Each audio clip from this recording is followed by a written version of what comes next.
Hi everybody, Dan Illman here with the DRFBets race of the day for Thursday, November the 8th. It's race number 8 at Aqueduct, an optional claimer at 1 3/8 miles on the turf. It's a race and it's a card that you can bet with a DRFBets account. Sign up at bets.drf.com and receive a 300% deposit match. Here's the field for race number 8. You can access free formulator past performances for this race on the Race of the Day event page at drf.com. Download them, handicap along with me. I'll take the field in post position order, beginning with a salty old veteran, the number 1 Testosterone. He's 7 years old. He's closing in on $500,000 in lifetime earnings. He is a stakes winner and graded stakes placed on dirt, but the big question in this race is whether he will handle turf. He's only tried it twice in his career, the most recent time back in April of 2015, before he was gelded and before he went on the run as the good Testosterone on dirt. There's been some wet weather in New York on Monday and Tuesday, and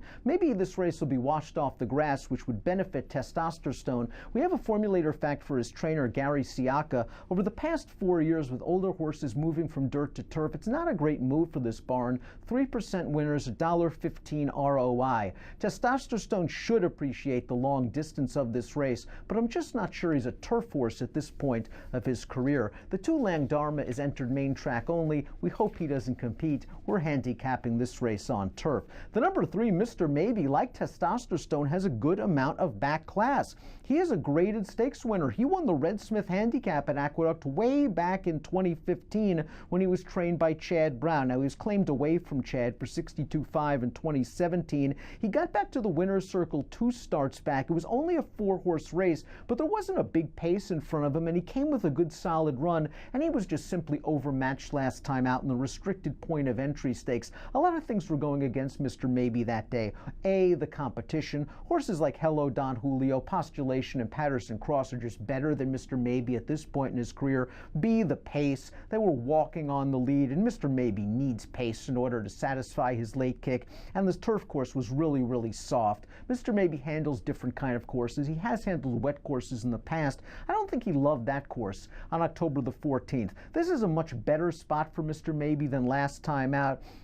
He's going to need some pace, though, but he has the back class to contend. The number 4 is Not In Charge. Not In Charge is a horse that did not like the yielding going last time out in the Laurel Turf Cup. He just seemed to be climbing over that ground and never really was able to threaten those good horses, Hello Don Julio and Postulation, the 1st and 3rd finishers who came back to beat Mr. Maybe in the point of entry with buyers of 102 and 100 respectively. Not In Charge needs firm turf, as we saw 2 starts back. When stretched out to 1.5 miles for the first time in his career, he responded with a big effort, winning by 4 lengths with an 82 buyer. His prior effort, he was only beaten 3 3/4 lengths by Carrick, a horse that won the Grade 1 Secretariat Stakes at Arlington over the summer.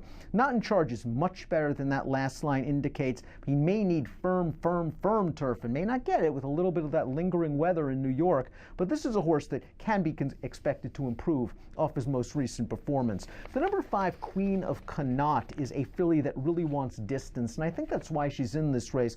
First, let's talk about the positive. That's Tom Morley's formulator fact. Over the past 4 years, with older horses making their second start off a layoff in optional claiming races going long on the turf, 31% winners and a positive ROI.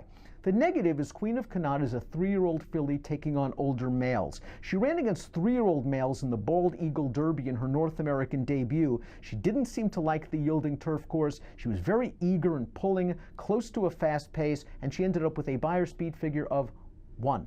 She's going to do better in this race on Thursday, but whether this 3-year-old filly can beat some tough older horses remains to be seen. I like this barn when they make this move. Queen of Connaught's another horse that should appreciate firmer ground. Don't take that last race at face value. You can go back to her European form, and she fits at this distance, and I think at this class level. The 6 is SENTRY, going out for Shug McGahee, and SENTRY exits a pretty live race at Belmont on September the 30th. The runner-up that day came back to win with an 86 buyer speed figure. The 3rd finisher came back to run 3rd in an allowance race at Keeneland with an 83. SENTRY was another horse that might not have fired over yielding ground that day and was kind of in behind horses for most of the way. It It's now his second start of the form cycle, and you'll notice his lone win came second off the layoff for McGahee at Aqueduct on April the 20th. I think SENTRY can run back to that 83-84 buyer of 3 and 2 starts back respectively. He's not out of this because he does have a little bit of tactical speed.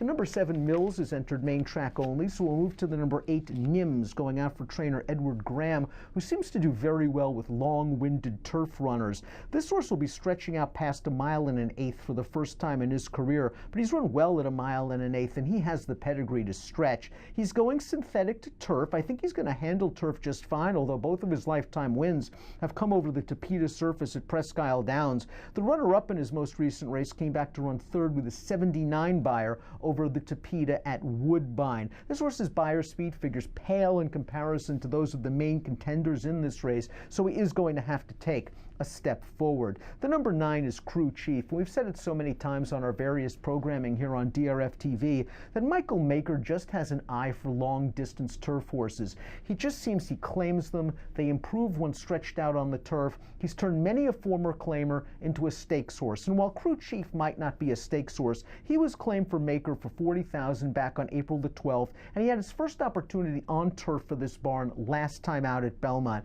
He showed good speed. He was pressed early by a long shot. He spurted clear at the 3/16 pole, only to be run down by the 2 favorites near the shadow of the wire. He got a little bit tired in the last 1/16 of a mile, but he earned a 91 buyer speed figure, and he's got some things going for him.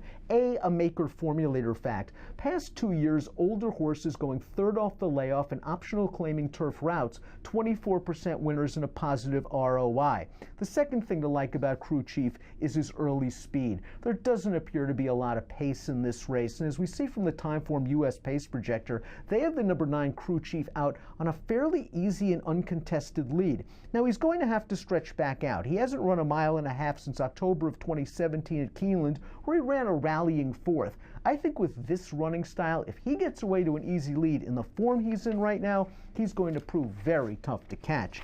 The number 10, Lucky Ramsey, made his first start off the Greg Matisse claim last time out. Didn't really fire that day, but I don't think the trip really helped. He was sort of wide every step of the way, chasing a moderate pace, and he just did not fire against Krewe Chief. His race 2 starts back for $32,000 was good. That was the day he was claimed by this barn, and it came over yielding going. We'll see how he classes up here. I think he'll improve off his most recent start, and he's hit the exact in 15 of 31 lifetime starts. Let's take a look at my top pick for Thursday's race of the day.